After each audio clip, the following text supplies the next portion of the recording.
ఏమంటారండి? సువార్త. ఆ సువార్త యొక్క మూల సూత్రం ఏంటండి? ఆయన పాపుల కొరకే చనిపోయి సమాధి చేయబడి తిరిగి లేచిన యేసు వార్త. ఈ రీతిగా ఎవరు ఈ పని చేయలేదు. అది గొప్పగా ప్రసిద్ధి చేయాల్సిన విషయం. అందుకే సజీవుడైన దేవుణ్ణి మనం ఆరాధించగలుగుతున్నాం, లేకపోతే ఆరాధించే వాళ్ళము కాదు పిల్లరా. కానీ అందుకే ఈ సజీవుడైనటువంటి దేవుడు కలిగిన వాడు నీతిమంతుడు. ఆ నీతిమంతుడైన వాడు ప్రతి చోట ప్రసిద్ధి చేస్తూనే ఉంటాడు. నువ్వు చేస్తున్నావా? అది ప్రార్థన చేసుకోవాలి. ప్రభువా, నేను ఎప్పుడు నిన్ను స్తుతించి ఆరాధించే దమ్ముమంటిగా ఉండాలి.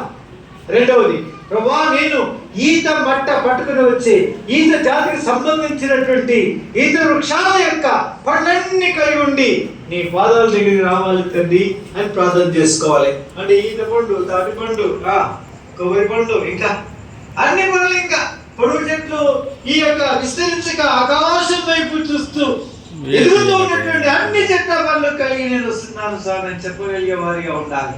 అది ప్రభు కోరిక.